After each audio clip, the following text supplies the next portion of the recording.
Assalamualaikum warahmatullahi wabarakatuh. Saya Suandi Indra, mahasiswa Teknik Sipil Universitas Negeri Padang. Di sini saya akan menjelaskan tentang proses pembuatan self-healing konkret.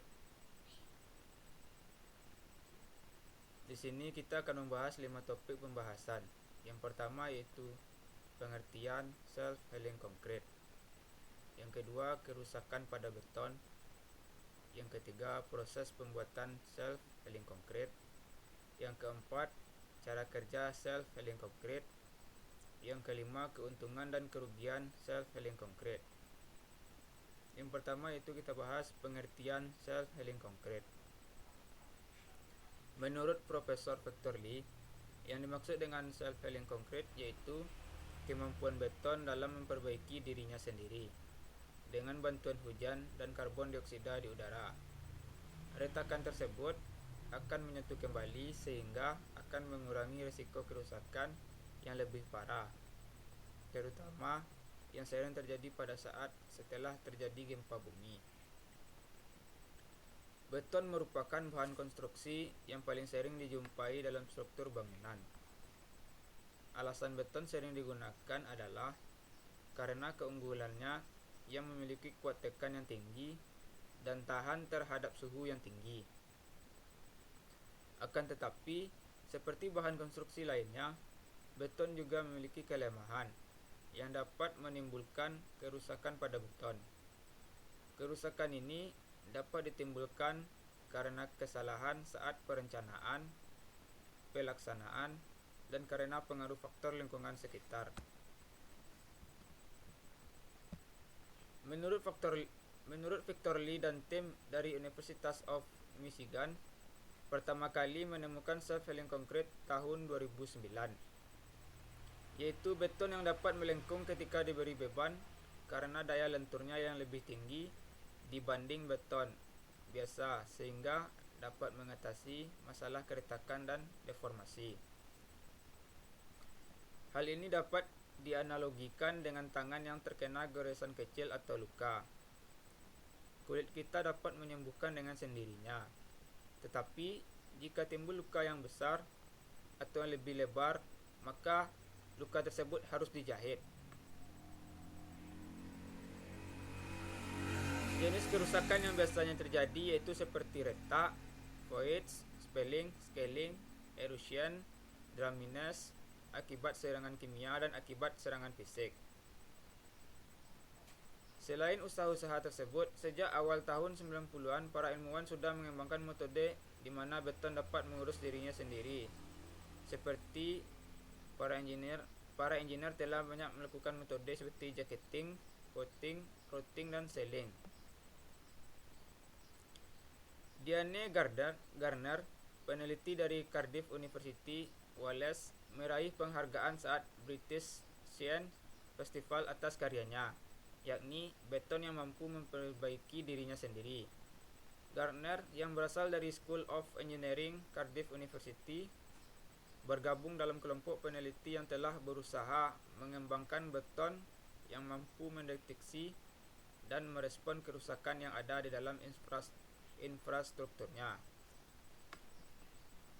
Temuan ini baru berpotensi memberikan dampak besar pada instalasi beton di Inggris dan negara lain, mengurangi biaya perbaikan secara signifikan serta mereduksi jumlah karbon. Yang kedua yaitu kerusakan pada beton. Jenis kerusakan yang terjadi pada beton diantaranya adalah retak, voids, spalling, scaling, erosion, drumminess, akibat serangan kimia, dan akibat serangan fisik. Untuk mengatasi hal-hal tersebut, para engineer telah mengembangkan banyak metode seperti jacketing, coating, routing, dan sealing, dry packing, grouting, shotcrete, dan lainnya. Selain usaha-usaha tersebut, sejak awal tahun 90-an, para ilmuwan sudah mengembangkan metode di mana beton dapat mengurus dirinya sendiri. Yang pertama yang akan kita bahas yaitu retak. Retak merupakan kejadian pecah pada beton berupa garis-garis panjang yang sempit Retak ini biasa terjadi akibat cuaca yang panas dan berangin. Jenis kerusakan ini sifatnya dangkal dan saling berhubungan. Kerusakan akibat keadaan alam pada beton dengan style struktur maupun prestressed konkret memang seringkali tidak bisa dihindari. Dengan penanganan yang tepat, kerusakan ini tidak akan menimbulkan permasalahan berarti bagi konstruksi. Yang kedua yang akan kita bahas yaitu lubang-lubang pada beton bertulang atau void. Void merupakan istilah untuk menggambarkan kondisi kerusakan pada beton bertulang, berupa lubang-lubang yang ukurannya relatif dalam dan lebar. Penyebabnya ialah proses pemadatan yang dilakukan dengan vibrator beton yang kurang maksimal dan terlalu sempit jarak antara casing dengan tulang atau frame. Yang sering terjadi adalah jarak antar tulang yang terlalu sempit hingga mortar tidak bisa mengisi rongga atau pori-pori antara agregat kasar dengan sempurna. Yang ketiga yaitu kelupasan pada dangkal pada permukaan atau disebut dengan istilah scaling, erosion atau spalling. Kelupasan dangkal pada permukaan beton bertulang merupakan jenis kerusakan yang umum terjadi. Penyebabnya ialah adanya eksposisi yang berulang terhadap proses pembekuan dan pencairan hingga permukaan beton bisa terkelupas. Ada pula jenis kerusakan lain yang menyebabkan permukaan beton terkelupas, yakni spalling, yakni melekatnya material di permukaan casing yang menyebabkan permukaan beton terkelupas. Yang keempat itu lekatan baja beton. Inilah jenis kerusakan lain yang umum terjadi pada beton bertulang. Kerusakan ini sering terjadi pada komponen struktur penunjang bangunan sipil. Perlu diketahui bahwa lekatan dipengaruhi oleh tingkat kekerasan sebuah permukaan baja dan kualitas beton di sekitar bagian tulangan. Jika kelekatan gagal terjadi atau kurang sempurna, maka akan membuat menurunnya daya dukung pada struktur. Hal ini bisa menyebabkan deformasi. Yang kelima yaitu adanya serangan zat kimia. Beberapa bahan kimia digunakan dalam proses konstruksi beton tulangan, baik steel struktur maupun baja, seperti bangunan fly ash pada campuran beton yang berpotensi bisa memberi pengaruh pada beton terutama pada lingkungan bersulat. Selain itu, adanya tegangan internal bisa juga terjadi akibat dari mengembangnya unsur kimia tertentu pada beton, seperti CaOH2 dengan unsur kimia penyerang. Kerusakan yang terakhir yaitu penurunan pondasi. Pada sebagian konstruksi, kondisi tanah kurang mendukung untuk bangunan yang kokoh dan berkualitas. Beberapa kasus yang terjadi ialah daya dukung tanah tidak seragam pada sebagian lingkungan bangunan. Hal inilah yang sering menjadi perbedaan dan penurunan pondasi, sedangkan komponen yang sering rusak ialah pada dinding pengisi.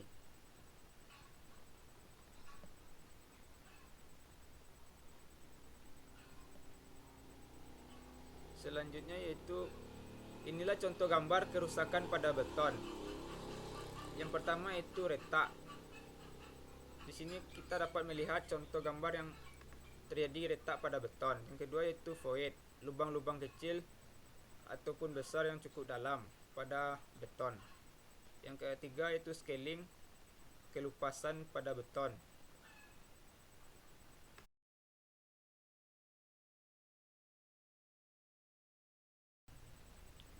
Selanjutnya yaitu proses pembuatan. Pembuatan self-healing konkret sama seperti bahan pembuatan beton pada umumnya, yaitu semen, air, dan agregat.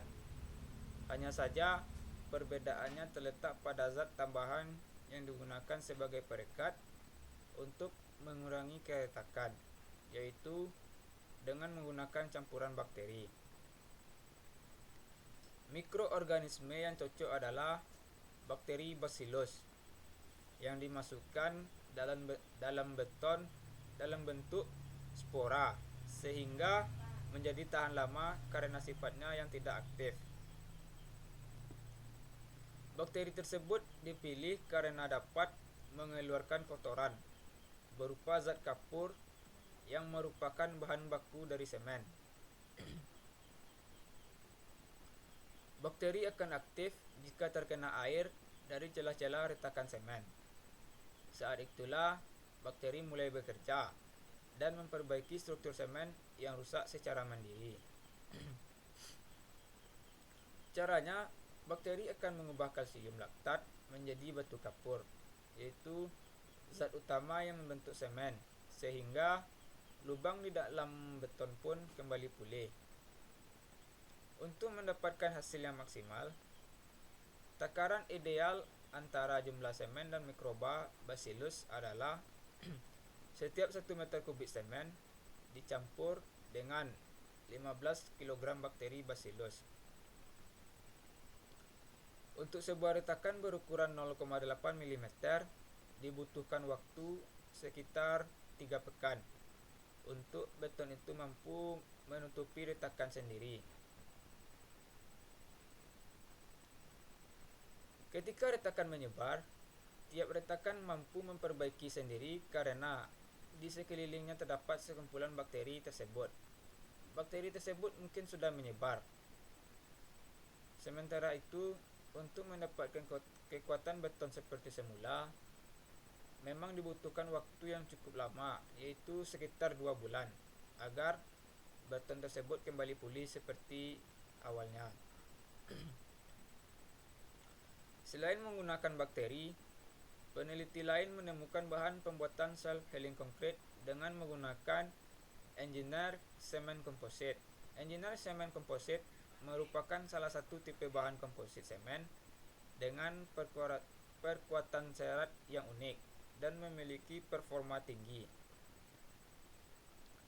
Engineered cement composite ini ditaburi oleh quotient reinforcing fiber khusus yang dicampur merata atau dengan epoksi atau healing agent berbahan dasar semen yang diinjeksi melalui sistem vesikular yang telah dipasang sebelumnya dan mengisi celah akibat retakan sehingga menambah kekuatan beton.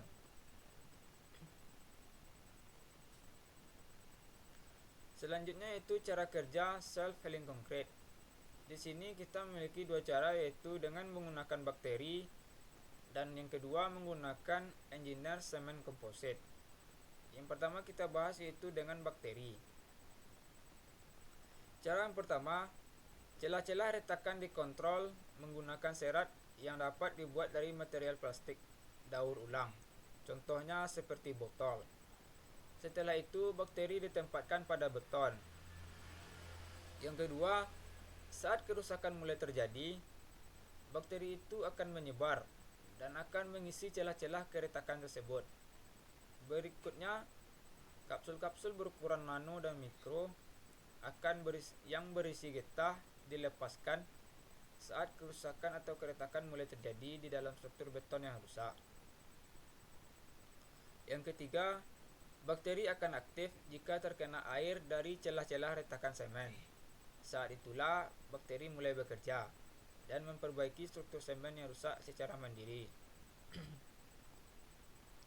Caranya, bakteri akan mengubah kalsium laktat menjadi batu kapur. Batu kapur sendiri yakni zat utama yang untuk membentuk semen, sehingga lubang di dalam beton pun kembali pulih. Yang kedua yaitu menggunakan engineered cement composite. Menurut seorang ahli penelitian, Profesor Lee, resep utamanya adalah mengekspos extra dry semen dalam beton pada permukaan keretakan sehingga dapat bereaksi dengan air dan karbon dioksida untuk memulihkan dan membentuk lapisan tipis putih kalsium karbonat pada bekas retakan. Kalsium karbonat ini merupakan senyawa kuat yang dapat ditemukan secara alami pada kulit kerang. Sehingga engineered cement composite ini sangat baik untuk memperbaiki keretakan pada beton. Ketika diberi tekanan, engineer semen komposit cenderung melengkung dan tidak patah. Engineer semen komposit tetap utuh dan aman hingga tensile strain 5%.